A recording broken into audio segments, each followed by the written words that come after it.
신라와 함께 흠산 줄령인 아마누 산맥을 넘어서 루스드라에 도착한 바울은 그곳에서 디모데를 만나 동역자요 자신의 후계자로 삼습니다.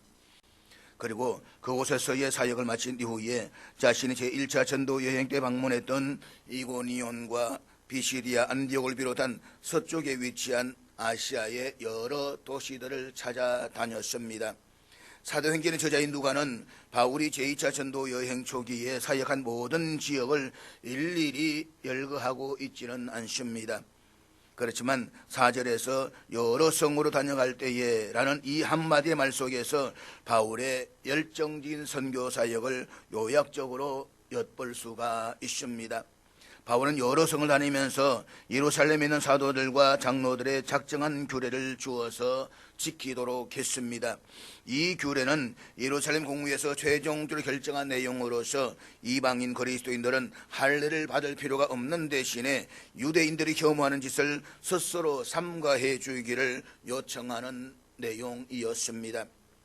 바울이 예루살렘 공회에서 기록한 내용을 수리아 안디옥 교회만 전달하는 데 그치지 않고 그가 이전에 복음을 전했던 남부 갈라디아 여러 지역의 교회들을 전달했다라고 하는 사실은 이들 교회도 역시 안디옥 교회 못지않게 할례 문제로 적지 않은 혼란을 겪었다라고 하는 것을 말해주고 있습니다. 뿐만 아니라 이들 지역의 이방인 그리스도인들이 아무런 죄책감 없이 관습적으로 행하는 행위가 주변의 유대인들에게 거침이 되지 않아야 할 필요성도 있었기 때문이었습니다. 이방인들이 개종해서 기독교인이 되었다라고 할지라도 유대인들이 혐오하는 것들을 계속 행하게 되면 유대인들은 그들에게서 그리스도인들의 모습을 발견하지 못하게 될 것이고 결국 복음도 받아들이지 않게 될 것입니다. 이런 선교적인 측면에서 이방인들은 우상의 제물과 피와 목매어 죽이는 짐승과 음행을 멀리해야만 했습니다. 그러나 여기에 그치지 않고 유대인이든 이방인이든 결국 그리스도인으로서 거듭난 사람들은 거룩한 하나님의 백성으로서의 삶이 요청되는 존재다라고 하는 것입니다. 그런 의미에서 이 네 가지의 금기사항은 그리스도인을 불신자들과 구분지을 수 하는 최소한의 조치들이라고 말할 수가 있습니다. 그리고 이것을 받아들임으로 말미암아서 예루살렘 교회와 이방인 교회들은 연속성을 가질 수가 있었습니다. 그러니까 이방인 지역에 있는 개개의 교회들은 독립적으로 존재하는 것이 아니라 예루살렘 교회와의 유기적인 관계 속에서 존재한다라고 하는 것입니다. 우리 이 사실에서 눈여겨볼 수 있는 것은 결국 우리가 예수를 믿는다라고 할 때에 그 믿는 믿음은 우리의 삶 속에서 믿지 않는 자들과 뭔가 구별되는 삶이어야 한다라고 하는 것입니다. 우리 한국인이 좋은 풍토, 좋은 신앙의 관습을 이어오고 있습니다. 그것은 무엇입니까? 최소한 예수 믿는 사람은 술, 담배를 하지 않는다는 것, 제사를 드리지 않는다는 것, 이것 하나는 분명하게 정해져 왔습니다. 최소한 예수 믿는 사람은 술, 담배와 제사를 하지 않습니다. 가령 제가 오늘 바깥에 나가서 앉아있는데 가게에 떡 있는데 제가 만약에 맥주를 하나 따사가 벌컥벌컥 마시는 것을 아마 목사인 저를 아는 누군가 보았다라고 한번 가정을 해보십시다. 뭐라고 하겠습니까? 세상에 영신교회 다 망했다 망해서 세상 다 망했어 라고 말하지 않겠습니까? 최소한 예수 믿는 사람은 이러지 말아야 된다라고 하는 것은 믿지 않는 사람도 어느 정도 규범을 가지고 있다라고 하는 것입니다. 그 좋은 규범을 우리는 지킬 수가 있어야 된다는 것입니다. 그것이 오늘 결국 오늘 예루살렘 공의회가 이방인 그리스도인들에게 요청한 것이었고 또 예루살렘 교회가 이방인들에게 허락해 주었던 할례 문제에 대한 문제였다라고 우리가 이야기를 할 수가 있는 것입니다. 바울이 여러 성도들이 존재하는 교회들을 순환하는 가운데 사도들과 장로들의 작정한 규례를 전달함으로써 두 가지의 결과를 가져왔습니다. 첫째, 이방인 교회와 그리스도인들의 믿음이 더욱더 견고하게 되었다는 것이고 둘째, 교회들이 날마다 수적으로 증가하였다는 것입니다. 사도행전의 저자인 누가는 제2차 전도 여행의 결과로 지난 1차 때와 비교해서 바울이 전도한 지역의 교회들이 더욱더 믿음 안에서 확고하게 되었으며 양적 성장도 이루어졌다라고 기록하면서 한 단락을 매듭 짓고 있습니다. 바울은 아시아 지역에서 큰 성공을 거두었습니다. 아시아라고 하니까 우리가 사는 이 지역을 이야기하지만 성경에서 아시아는 지금 튀르키예의 바로 이 지역을 말씀하고 있다는 것을 여러분들이 늘 염두에 두었으면 좋겠습니다. 이 아시아 지역에 7교회가 존재하고 있고 요한복음 받았던 지역의 중심이다라고 하는 것도 기억하시면 될 것 같습니다. 그렇기 때문에 그는 계속해서 아시아에서 사역하기를 원했을 것입니다. 하지만 복음 전도는 사역자의 의지에 의해서만 이루어지는 것이 아닙니다. 누가는 바울의 경고를 가지고 이 사실을 정확하게 기록하고 있습니다. 즉 복음 전도는 사역자의 의지에 따라서 이루어지는 것이 아니라 성령님의 의지에 의해서 이루어진다는 것입니다. 바울은 이 사실을 오늘의 본문의 사건을 통해서 생생하게 체험하였습니다. 본문 6절이 이렇게 시작이 되는데 우리 한번 같이 읽도록 하겠습니다. 성령이 아시아에서 말씀을 전하지 못하게 하시거늘 그들이 부르기아와 갈라디아 땅으로 다녀가. 루스드라에서 디모데를 동역자로 얻은 바울의 일행은 바울이 제1차 전도 여행 때 방문했던 성읍들을 재방문한 다음 오늘날 튀르키예 대륙의 서부 지역에 해당하는 아시아에서 복음 전도에 크게 성공했습니다. 그래서 계속해서 아시아에서 복음을 전하기를 원했습니다. 하지만 웬일인지 성령께서 바울의 계획을 가로막으셨습니다.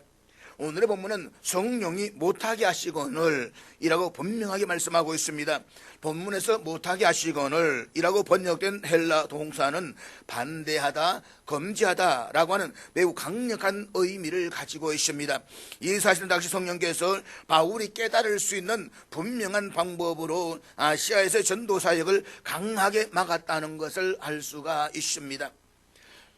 본문에서 저자인 누가는 성령께서 어떤 방법으로 바울에게 뜻을 전달했는지는 언급하지를 않아서 구체적으로 알 수가 없습니다. 어떤 신학자들은 바울이 성령의 환상을 보았을 것이다 라고 추측합니다. 또 어떤 이들은 꿈속에서 성령님의 음성을 들었을 것이다 라고 추측합니다. 그리고 어떤 이들은 바울이 성령의 감동에 인해서 복음을 전할 수 없는 마음의 상태가 되었을 것이다 라고 추측합니다.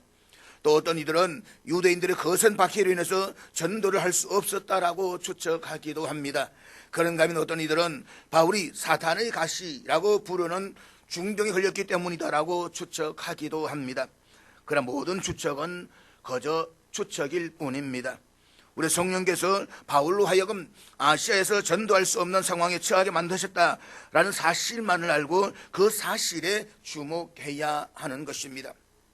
어쨌든 바울은 하는 수 없이 부르기아와 갈라디아 땅을 거쳐서 오늘날 튀르키예 대륙의 서북쪽에 있는 무시아로 올라가서 무시아 동쪽에 펼쳐져 있는 비두니아로 진출하려고 했습니다. 앞에서 뒤돌아볼 수가 있는 것처럼 이 비두니아는 흑해 주변에 위치한 인구 밀접 지역으로서 사람들이 많았기 때문에 복음을 전하기에 아주 적절한 지역이었다라고 하는 것입니다.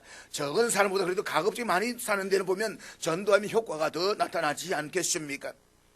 바울의 일행이 무시아에서 비두니아로 가고자 애썼다라고 하는 것은 지금까지 계속 서진했지만 결국 무시아에서 이르러서는 방향을 바꾸어서 다시 동쪽으로 가고자 했다라고 하는 것을 우리에게 보여주고 있는 것입니다. 한마디로 말해서 바울의 일행은 아시아의 다른 지역을 선교함으로써 아시아를 벗어나고자 하는 마음이 전혀 없었다는 사실을 우리에게 말해주고 있습니다. 즉 루스드라에서 디모데를 동역자로 삼고 제2차 전도 여행을 시작한 바울은 계속해서 아시아 지역을 중심으로 복음을 전하기를 원했습니다.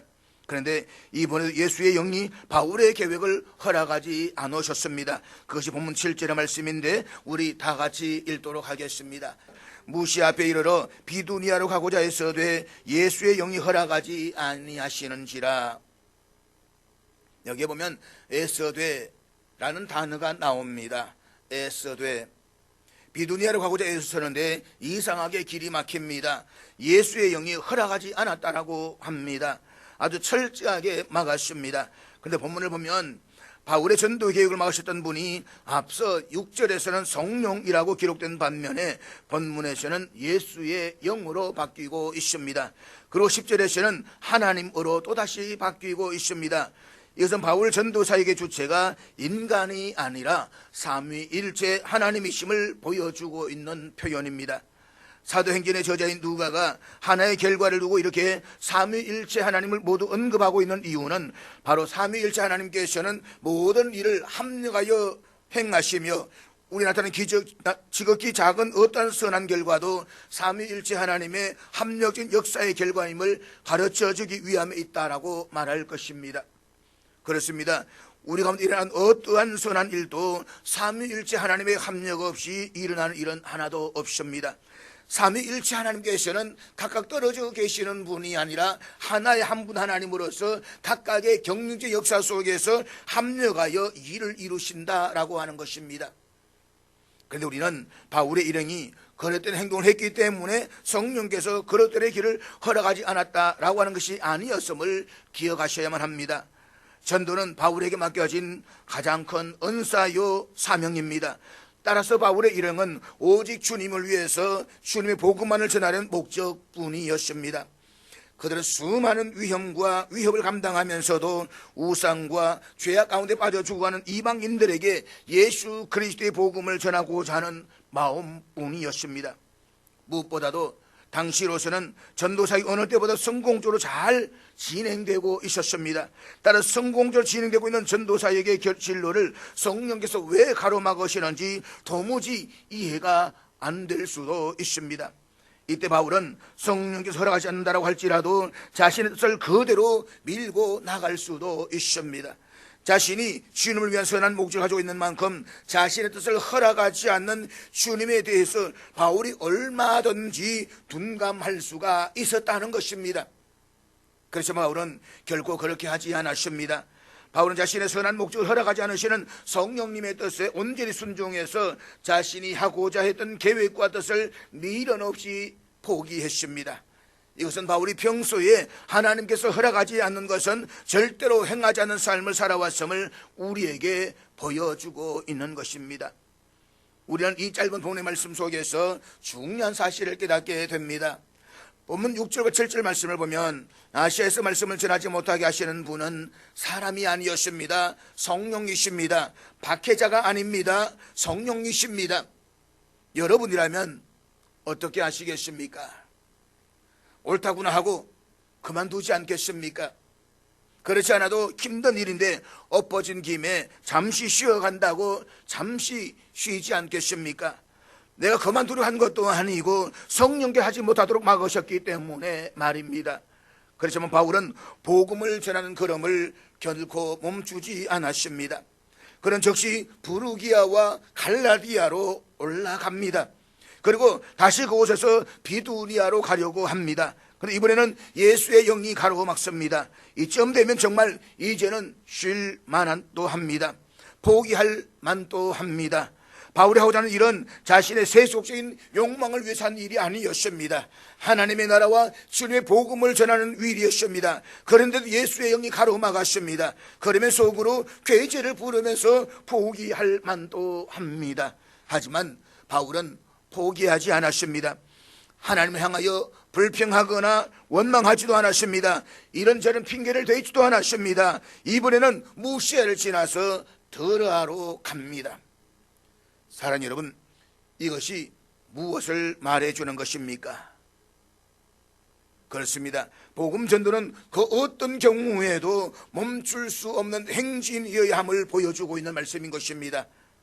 나중에 바울이 로마의 감옥에 갇히는 몸이 되었을 때에 어떻게 합니까?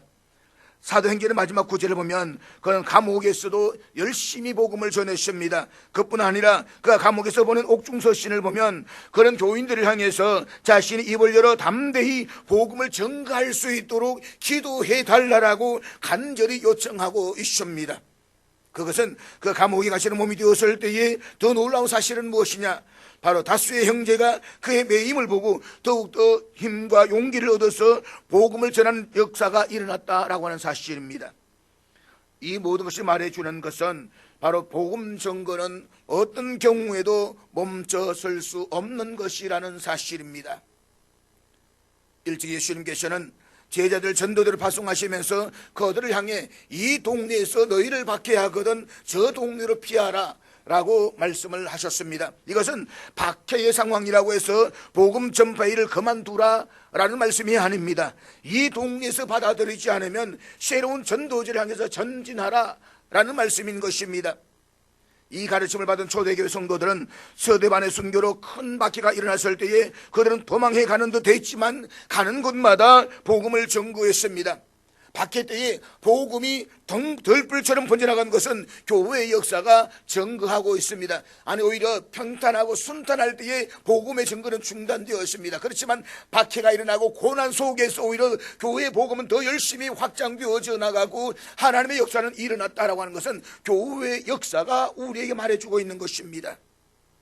그렇습니다. 여러분, 우리가 하는 복음 전도는 어떤 경우에도 멈출 수가 없습니다. 잊지 마십시오.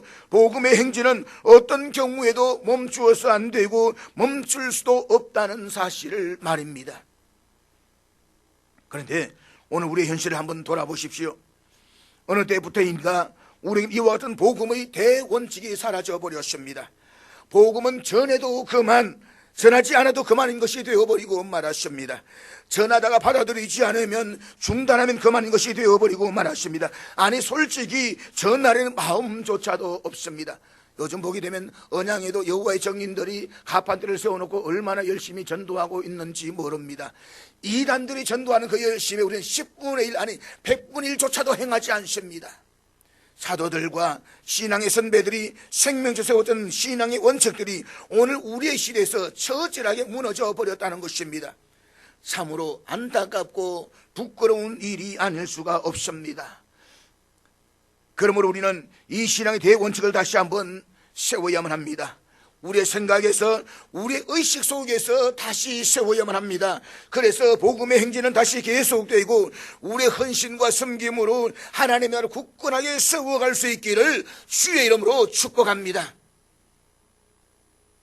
어쩔 수 없이 바울은 본래 계획이던 비두니아와 반대 방향인 드로아로 내려갔습니다. 드로아는 지도에서 볼 수가 있는 것처럼 튀르키예 대륙과 유럽의 마케도냐, 즉 오늘날 유럽 대륙의 발칸 반도를 연결하는 주요한 항구 도시였습니다. 본문 9절 말씀으로 같이 보도록 하겠습니다. 밤에 환상이 바울에게 보이니 마게도냐 사람 하나가 서서 그에게 청하여 이르되 마게도냐 건너와서 우리를 도우라 하거늘. 바울의 일행이 드로아에 도착한 날 밤이었습니다. 헬라 원문은 본문에서 밤 앞에 정관사가 사용된 것으로 있습니다. 이로써 보아서 이 사건이 일어난 때는 바울의 일행이 드로아에 내려간 바로 그날 밤이었다는 것을 말해주고 있는 것입니다. 그날 밤에 바울이 환상을 보았습니다. 환상 가운데 바울이 나타난 사람은 마게도냐 사람이었습니다. 마게도냐는 소아시아의 서쪽인 드로아에서 에게 건너에 위치한 발칸반도 지역을 가리키는 곳으로서 유럽 대륙에 속하는 지역입니다. 넓은 지역, 이 지역을 가지고 우리는 마게도냐라고 이야기합니다. 여기에 네가볼리가 있고 또 빌립보가 있고 밑으로 내려오면서 바로 이 그리스로 내려오는 지역을 잡고 있는 곳이 바로 마게도냐 지역이다 라고 말할 수가 있는 것입니다. 그러니까 드로아에서 바다 건너 유럽 대륙의 마게도냐 사람 한 명이 바울에게 자신들에게로 건너와서 우리들을 도와달라고 요청하는 내용이었습니다. 본문에서 서서 그에게 청하여 이르되 라는 헬라어는 계속 서 있었다 라는 의미와 더불어서 계속해서 간청했다 라는 의미를 나타내고 있습니다. 특히 서 있었다라고 하는 것은 마음 편히 앉아있는 것과는 대조적으로 한시라도 빨리 복음을 받기를 열망하는 기다리는 사람의 심리 상태를 그대로 드러내고 있는 것입니다. 따라서 본문의 말씀은 바울이 본 환상이 순식간에 무엇인가라고 보였다가 사라진 것이 아니라 꽤 오랜 시간 동안 보였던 환상이었다라고 하는 것입니다. 그리고 그 환상을 본 뒤 바울의 일행은 즉각 드로아항을 떠나서 바다 건너 마게도나로 진출하려고 했습니다. 바울이 자신이 본 환상 하나님께서 바다 건너 유럽 대륙 마게도냐라고 해서 그곳 유럽 사람들에게 복음을 전하라고 명령하시는 것으로 받아들였던 것입니다. 이와 같은 사실을 전해주는 오늘의 본문에서 우리는 대단히 중요한 사실을 확인할 수가 있습니다. 6절은 성령께서 바울의 일행이 아시아에서 복음을 전하는 것을 가로막으셨음을 증언해 주고 있습니다. 그로 7절은 무시해서 비두니아를 진출하는 바울의 일행을 예수의 영이 허락하지 않으셨음을 밝혀주고 있습니다. 그런데 10절에 의하면 더러에서 환상을 본 바울은 하나님께서 바다 건너 마게도냐로 가서 그곳 사람들에게 복음을 전하라고 명령하시는 것으로 받아들였습니다. 이처럼 오늘의 본문은 성령, 예수님의 영은 하나님을 동격으로 사용하고 있습니다. 이것은 우리가 믿는 성부, 성자, 성령 하나님은 별개의 세 신이 아니라 삼위일체 하나님이심을 우리에게 말해주고 있습니다. 따라서 성령은 성부 하나님의 영이신 도시에 성자 하나님이신 예수님의 영이시도 하다는 사실을 오늘의 본문이 우리에게 확인시켜주고 있는 것입니다. 본문 10절을 다시 같이 읽도록 하겠습니다. 바울이 그 환상을 보았을 때 우리가 곧 마게도냐로 떠나기를 힘쓰니 이는 하나님이 저 사람들에게 복음을 전하라고 우리를 부르신 줄로 인정함이러라. 본문에서 볼 수 있듯이 밤에 환상을 보았던 바울은 이날 곧장 마게도냐로 떠나기를 힘썼습니다. 사실 마게도냐는 아시아 지역이 아닙니다. 그것은 한 번도 가본 적이 없는 유럽 대륙입니다.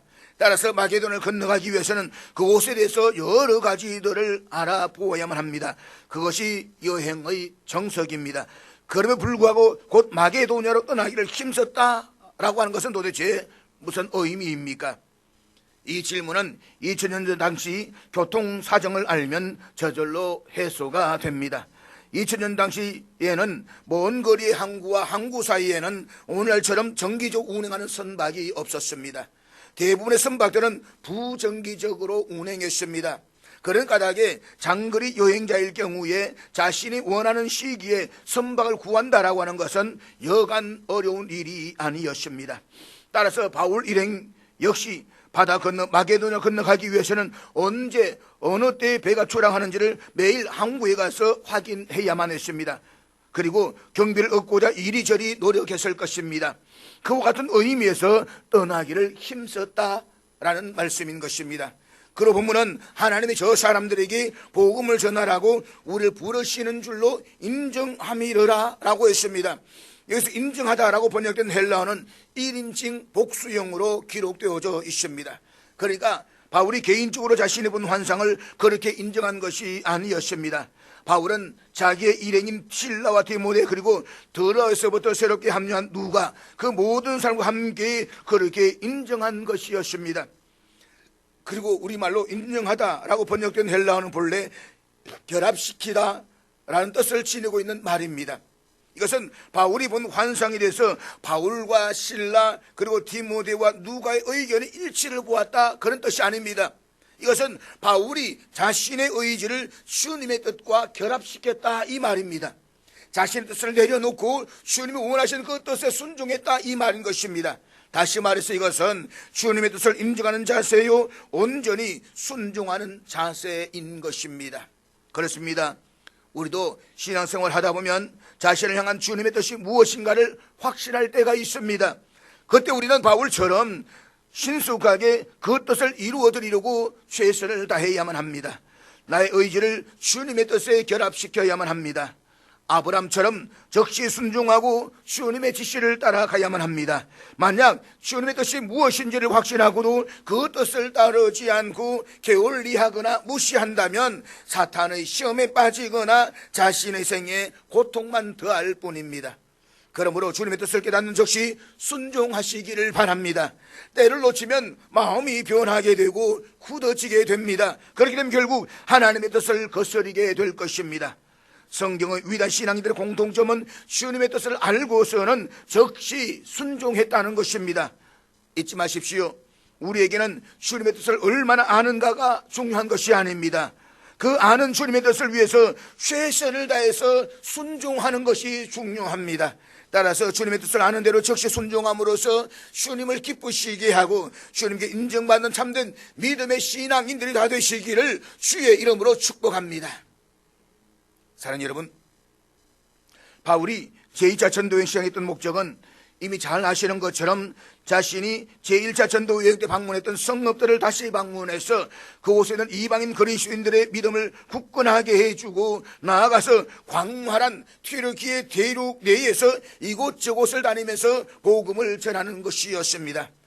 그리고 바울이 처음 찾아갔던 루스드라, 이고니온, 비시디아, 안디옥은 바울의 제1차 전도 여행 때에 바울을 죽이려 하던 무지막지한 유대인들이 그대로 살고 있는 곳이었습니다.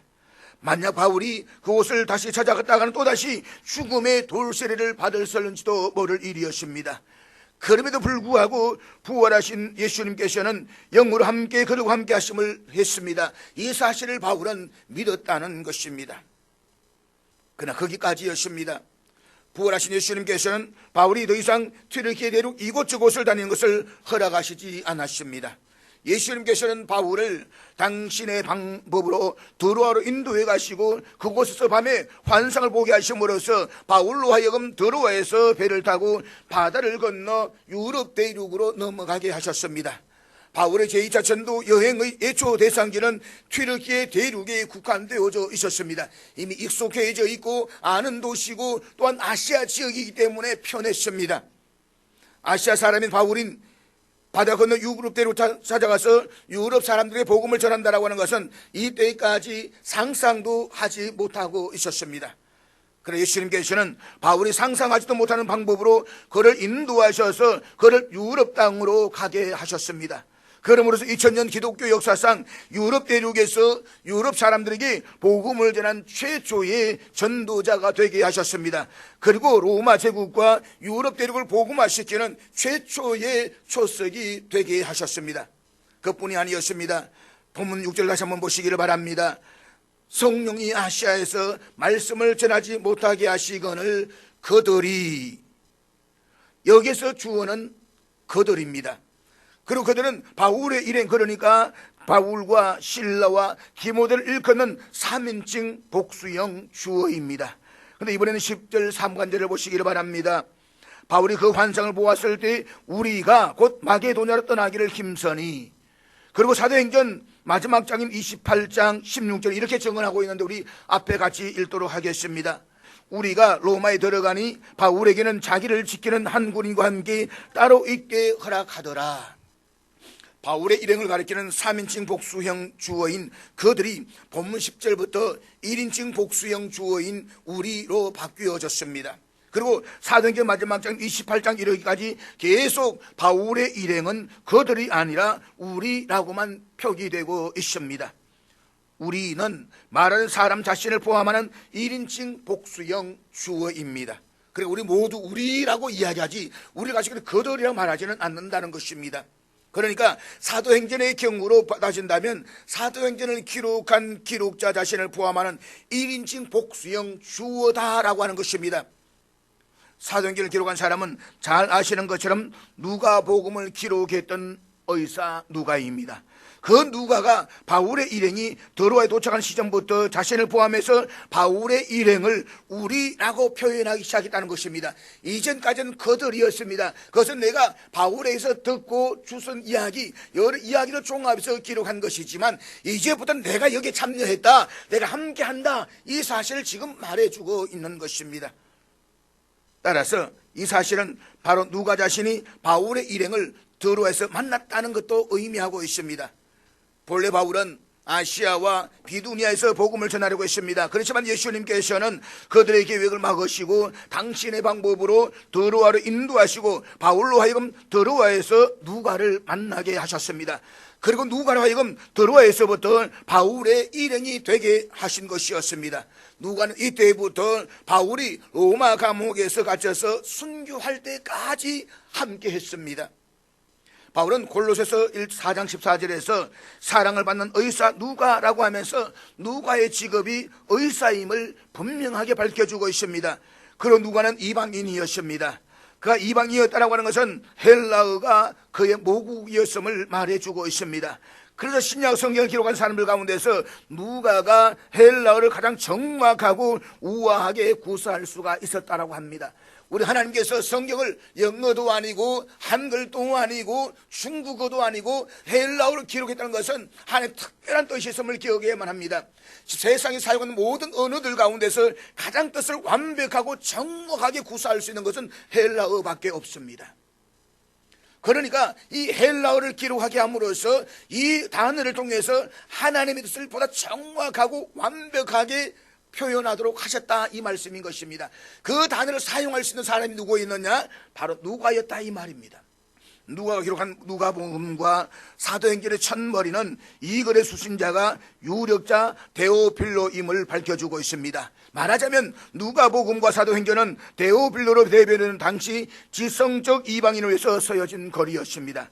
하나님께서는 당시 지성적 이방인들에게 당신의 말씀을 전하시기 위해서 지성적 이방인이었던 누가 의사를 당신의 도구로 사용하시는 것이었습니다. 누가가 드로아에서부터 바울의 일행에 합류했다라고 하는 것은 그때까지 누가가 드로아에서 의사로 살고 있었음을 말해주고 있습니다. 누가가 드로아에서 바울을 어떻게 만났는지는 본문이 침묵하고 있기 때문에 우리로서는 알 수가 없습니다. 그러나 한 가지 분명한 것은 당시 소아시아 대륙, 즉 오늘 튀르키예 대륙의 각 성읍들이 최초로 복음을 전한 사람은 바울이었습니다. 그렇기 때문에 드로아에서의 누가도 역시 드로아를 방문한 바울을 통해서 복음을 영접하고 그리스도인이 되었을 것입니다. 뿐만 아니라 드로아에서의 의사의 삶을 청산하고 바울의 일행에 합류하게 되었다라고 하는 것입니다. 디모데 4장 11절에 의하면 바울이 누가만 나와 함께 있느니라 라고 말씀을 했듯이 누가는 바울의 말년에 로마 감옥에 갇혔을 때에도 바울을 떠나지 않고 끝까지 그의 곁을 지켰습니다. 누가는 단지 평소 지병을 앓고 있던 바울을 그의 곁에서 자신의 의술로만 도운 것이 아니었습니다. 누가는 바울의 일평생 바울 곁에서 바울을 지키며 일거수일투족을 하나님의 말씀인 사도행전 속에 기록했습니다. 그런데 누가가 의사의 삶을 청산하고 바울을 따라 나선 길은 결코 안락한 삶의 길이 아니었습니다. 평탄한 길이 아니었습니다. 그것은 자신의 목숨을 내걸려야 하는 배고픔과 추위와 그리고 고통과 시련으로 점철되는 고난의 길이었습니다. 그러나 누가가 하나님의 부르심에 따라 고난의 길을 마다하지 않았기 때문에 오늘날 우리는 누가가 기록한 누가복음을 통해서 예수 그리스도를 온전히 만날 수가 있습니다. 그리고 그가 기록한 사도행전을 통해서 예수님의 부활 성천 이후 초대교회에서 하나님의 섭리가 어떻게 이루어졌으며 바울을 사용하신 하나님의 섭리가 시대 역사 속에서 어떻게 구현될 수 있었는가를 소상하게 알 수가 있습니다. 누가의 직업은 의사입니다. 의사의 특징은 시간별로 사건을 기록하는 것입니다. 그래서 누가복음과 사도행전은 시간별로 기록되어져 있습니다. 예수님의 사건의 역사를 시간별로 알기를 원한다고 한다면 우리는 누가복음을 읽으면 됩니다. 반면에 마태는 세리입니다. 세리는 항목별로 구분을 합니다. 그래서 주제별로 읽기를 원한다고 한다면 마태복음을 읽으면 되는 것입니다. 그런 점에서 하나님께서는 시간별로 사건을 기록하게 함으로써 교회의 역사가 어떻게 이루어졌는지, 예수님의 사건이 어떻게 이루어졌는지를 소상하게 읽을 수 있는 역사를 우리에게 주셨다라고 하는 것입니다. 그리고 바울이 누가를 만난 드로아는 말씀을 드렸던 것처럼 바울이 유럽 대륙으로 나아가기 위해서 배를 탄 항구 도시였습니다. 그 이후부터 바울이 제2차 전도 여행은 제3차 전도 여행으로 이어지고 인생 말년에 로마를 직접 찾아가서 예수님을 위해서 참수행을 당했던 바울의 일생은 채찍질과 매질과 감옥살이의 연속이었습니다. 더군다나 바울은 평소에 지병에 시달렸습니다. 참 질병이 많았던 바울이었습니다. 바울 역시도 병약한 체질이었다는 것입니다. 그래서 부활하신 예수님께서는 병약한 체질로 당신의 정의로 살기 위해서 자신의 온 생애를 던진 바울을 위해서 그를 드로아로 인도하시고 그곳에서 의사 누가를 바울에게 붙여주셨다는 것입니다. 바울은 결코 재벌이 아니었습니다. 당대 최고의 권력자도 아니었습니다. 바울은 자기 몸이 아프거나 다치면 스스로 병원을 찾아갈 경제적인 여력도 갖지 못하는 가난한 전도자에 지나지 않았습니다. 그 가난한 전도자가 일평생 밤낮 자기 주치의를 데리고 단다라고 하는 것은 언감생심이라고 꿈도 꿀 수 없는 일이었습니다. 그래 예수님께서는 당신으로 전능리로 살아가기를 원하는 이 바울을 위해서 당신의 방법으로 드로아에서 의사 누가를 만나게 하셨습니다. 그리고 이 누가가 마음을 감동시킴으로써 누가로 하여금 바울과 함께 밤낮 다니면서 병약한 그의 건강을 보살펴 주었던 것으로 배려할 수가 있는 것입니다. 학자들은 이야기합니다. 바울이 드로아에서 복음을 전하다가 너무 몸이 아프니까 의사 누가를 아주 찾아갔다는 것입니다. 누가 가만히 보니까 절에 가지고 복음을 전하는 것은 도무지 불가능합니다. 어떻게 저 사람이 저렇게 복음을 전할 수 있을까? 이게 정말 의문이었습니다. 드로아에 머물고 있는 동안 수시로 찾아와서 자기 진단을 받는 이 바울을 바라보면서 도대체 내가 저를 위해서 뭘 할 것인가 라고 생각하다가 에라 차라리 다 치워버리자, 뭐 오늘 정리하고 내가 바울을 따라다니자, 내가 저 사람 주치의로 살자, 그렇게 마음을 먹었다는 것입니다. 그래서 자신의 평탄한 삶을 다 내려놓고 모두를 정리하고 바울을 따라 평생 바울이 죽을 때까지 그의 곁에서 그의 건강을 책임져 주었다는 것입니다. 이것이 예수님의 방법이었고 바울을 향한 예수님의 배려였습니다. 그뿐 아니라 예수님께서는 분석적이고 논리적인 의사 누가로 하여금 바울의 일거수일투족을 사도행전에 기록하게 하심으로써 바로 그 기록이 하나님의 말씀이 되게 하셨습니다. 이처럼 바울에게 예수님은 하늘에만 계시는 존재가 아니라 그에게 사명을 주고 끝나버린 존재가 아니라 언제나 자기 곁에서 자기를 책임져 주시는 자기 인생의 주인이었습니다. 그렇습니다. 그 좋으신 예수님이 오늘 우리가 구주로 고백하는 바로 그 예수님이심을 믿으시기를 바랍니다. 그렇다면 우리도 때로 인생의 길이 앞길이 막 가로막히고 우리 인생 계획이 무산될 때에 절대로 절망하거나 좌절하지 마십시다. 그것이야말로 예수님께서 우리를 위해서 친히 작정하신 드로아로 우리를 인도해 가시기 위한 예수님의 손길인 것입니다. 데이르고 나아가려는 우리에게 예수님 느닷없이 배를 타라고 명령하실 때에 기꺼이 그 배에 오르십시다. 그 명령을 통해서 부활하신 예수님께서는 우리의 삶을 통로로 삼아서 우리의 머리와 이성으로 도저히 상상할 수 없는 주님의 섭리를 이 시대의 역사 속에서 눈부시게 펼쳐주실 것입니다. 그 예수님 안에서 어떤 사람과도 그 사람과의 만남을 소중히 가꾸어 나가십시다. 그 모든 사람과의 만남을 통해서 예수님께서는 우리를 위한 승리자 실라, 젊은 청년 디모데, 의사 누가를 붙여주실 것입니다. 그러므로 주님께 우리의 삶을 온전히 맡겨드리십시오. 예수님께서는 공동묘지에서 한 줌의 흙으로 사라져버릴 우리의 삶을 영원한 사도행전으로 엮어주실 것입니다. 그래서 부활하신 예수님만이 우리의 유일한 힘이시요 소망인 것입니다. 여기서 우리가 다시 한번 생각을 해보십시다. 사실 바울은 아시아에 더 머물기를 원했습니다. 그것이 그의 소원이었습니다. 그러나 그의 이 소원은 좌절되고 전혀 낯선 곳인 유럽으로 보냄을 받았습니다. 사람이라면 자기도 모르게 매너리즘에 빠져서 있던 곳에 그대로 안주하고자 하는 섭성들이 있습니다. 그러나 주님께서는 때로 우리 안주 심리를 가로막습니다. 그리고 고난의 길, 모험의 길, 더 어려운 길로 인도하시기도 합니다. 그렇더라도 주님의 뜻이 여기에 있다라고 인정될 때에 내 뜻을 버리고 따라가는 것이 바로 그리스도인의 생활인 것입니다. 사랑하는 여러분, 내가 생각했던 대로, 내가 준비했던 대로 되어져야만 하나님의 일이 되어진 것이라고 착각하지 마십시오. 결코 그렇지 않습니다. 가던 길을 못 가도 좋고 방향이 바뀌어도 좋습니다. 다만 내가 진정으로 얼마나 헌신했느냐, 그것만이 문제인 것입니다. 얼마나 철저히 생명을 바쳤느냐, 얼마나 하나님의 영광을 위해서 전적으로 살았느냐, 그것만이 문제인 것입니다.